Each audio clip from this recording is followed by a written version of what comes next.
N'état de plus ardent, viens, n'état de plus dans ton cœur, viens, tel que tu es ardent, viens. Morgen. Bonjour à tous. À partir de maintenant, les gens sont en retard. À partir de maintenant,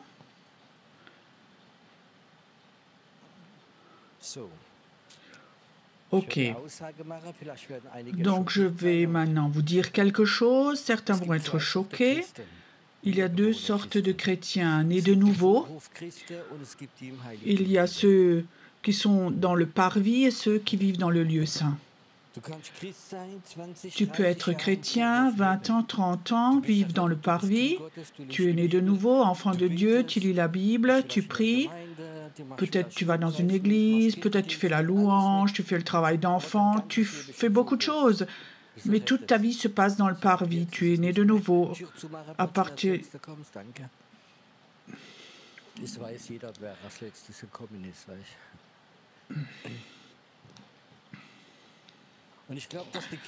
Je crois que les chrétiens, ils ne remarquent même plus. Et dans le parvis même, on sent l'onction, on fait tout ce qui est chrétien, c'est fantastique. Mais ce n'est pas le lieu saint où Dieu te parle face à face. Comment ça se fait ?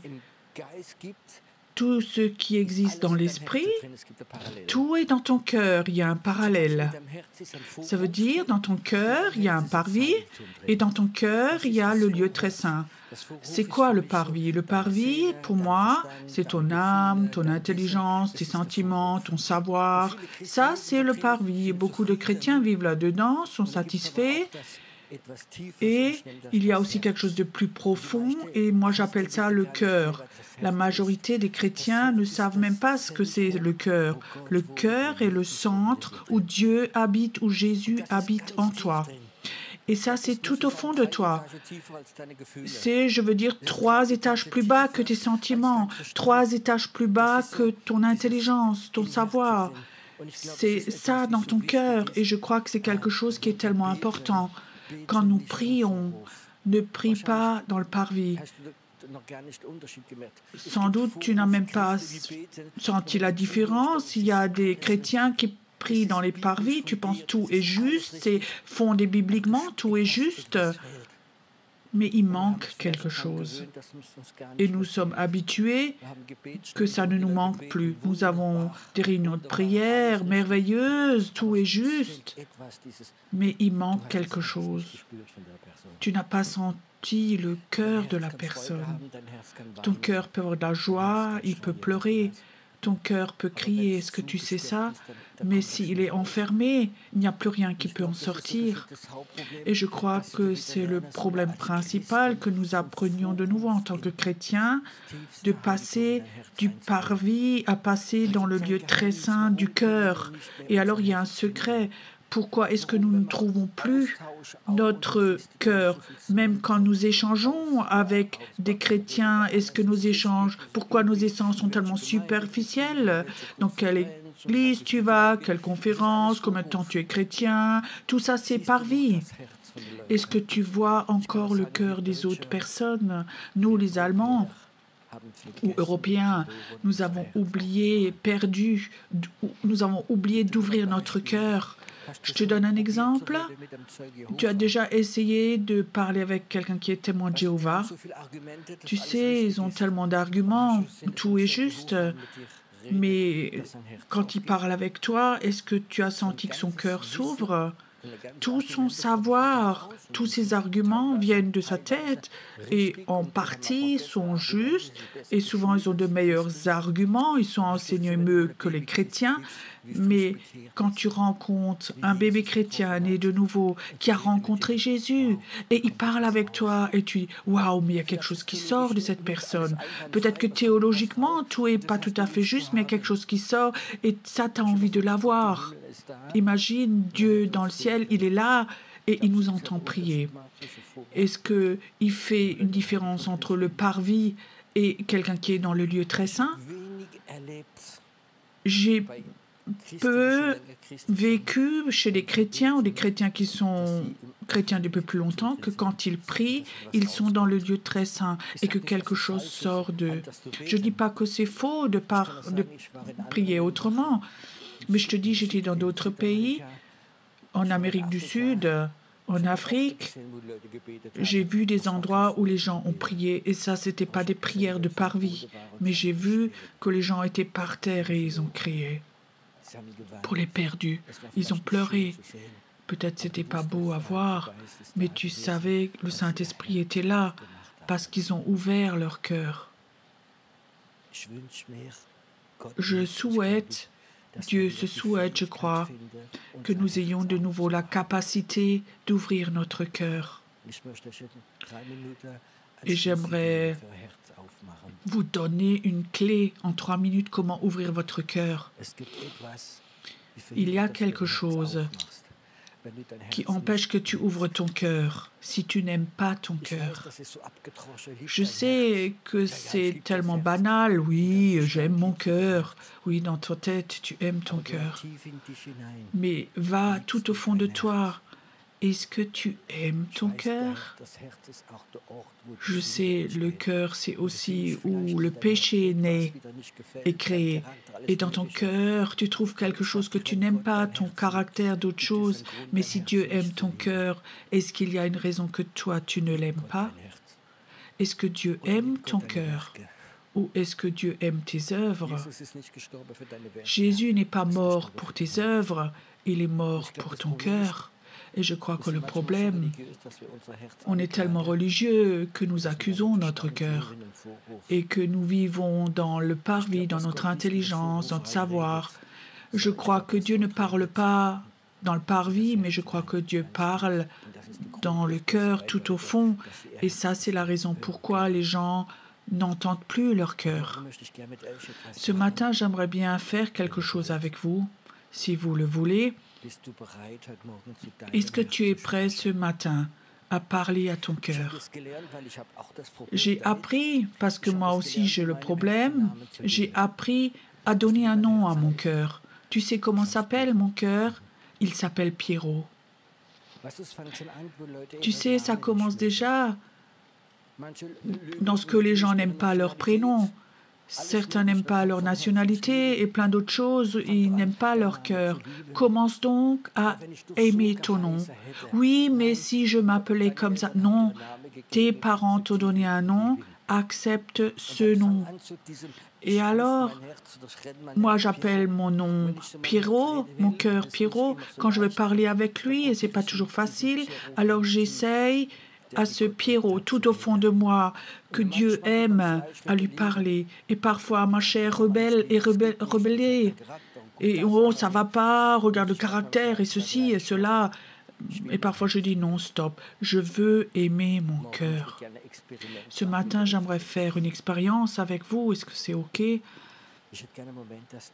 J'aimerais bien un moment que dans l'esprit, tu prennes ton cœur dans ton cœur, te prennes ton cœur dans ta main, que tu le regardes. Et ça, c'est la partie que Dieu aime au-dessus de tout. C'est la partie que Jésus a donné son sang et mort pour cette partie-là. Nomme ton cœur avec ton prénom. Dis à ton cœur ton prénom. Peut-être que ton cœur n'a jamais entendu ton nom. Tu peux dire à ton cœur, tu as le droit de dire tu as un beau prénom. Et maintenant, j'aimerais que tu dises à ton cœur, pardon que je t'ai rejeté. Pardon où je t'ai rejeté, où je t'ai critiqué. Pardonne-moi, je vais t'aimer. Je vais t'aimer. Je vais t'aimer. J'aimerais que tu fasses quelque chose avec ton cœur. Peut-être que tu ne l'as jamais fait. Donne-lui un bisou. un bisou de réconciliation, un bisou d'amour. Et après, remets ton cœur à sa place en toi. Il vit en toi. Ton cœur voudrait parler. Ton cœur voudrait pleurer. Ton cœur est prophétique. Ton cœur a des moments où il crie. N'ignore pas cela, ne le tue pas, ne l'enferme pas. Ton cœur veut rencontrer Dieu. Ton cœur veut parler avec Dieu. Ton cœur peut être blessé, rejeté. N'autorise pas ce matin et guéris-le. Tu t'es réconcilié avec lui ce matin. Et maintenant, j'aimerais bien que nous ayons un temps où nous adorons Dieu maintenant et nous commençons à prier. Où tu apprends ce matin que ton cœur a de nouveau le droit de parler avec Dieu, pas ta tête. Ta tête, ton intelligence parle autrement avec Dieu. Il a d'autres demandes. Il est imprégné de religiosité, d'accusation. Apprends de nouveau que ton cœur parle de nouveau avec Dieu. Réapprends que le cri de ton cœur puisse sortir. Je souhaite de nouveau que les orateurs, quand ils prêchent, qu'ils ne fassent pas des prédications de parvis, et qu'il y ait des hommes et des femmes, quand ils prêchent, que tu peux regarder à leur cœur, que le cri de leur cœur qui est rempli de cris du réveil, qu'il peut de nouveau sortir. On a entendu tellement de prédications, de parvis, tout ça c'est juste. Mais tu n'as plus vu le cœur. Quand tu prophétises pour quelqu'un, ça ne doit pas être un don, ça doit être le cœur de Dieu qui sort de toi. Père, pardonne-nous où nous avons tous servi dans nos ministères, où nous avons servi dans les ministères, dans le parvis, et les gens l'ont senti. L'Église a eu des manques. Jésus, j'ai vraiment ce désir que l'Église soit une communauté qui ouvre de nouveau son cœur, où la guérison coule, où l'amour coule, qui prie pour que le ciel s'ouvre, que le réveil puisse descendre, que quand nous prions, que nous ayons une douleur pour les perdus, pour la volonté de Dieu, pas pour notre volonté, mais pour la volonté de Dieu.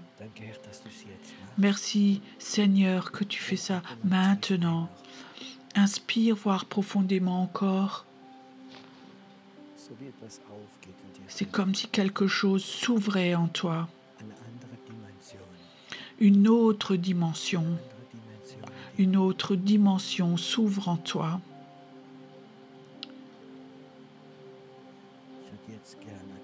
Maintenant, j'aimerais que nous ayons encore un temps où nous prions de notre cœur. Laisse sortir ton cœur. Parle avec Dieu. Parle avec Dieu. Pour que tu reçoives l'amour pour Israël, l'amour pour ton pays, l'amour pour les perdus, le désir pour le réveil. Tout est dans ton cœur. Laisse simplement tout sortir. Ayons un temps où nous adorons Dieu maintenant. Tu peux rester assis, tu peux te lever, tu peux marcher si tu veux, si ça t'aide. Mais laisse ton cœur. Et si la douleur vient, et le Saint-Esprit autorise cette douleur dans ton cœur, alors laisse sortir la douleur. N'aie pas peur. N'enferme plus ton cœur. Arrête d'enfermer ton cœur. Adorons notre Dieu et ayons en même temps un temps de prière.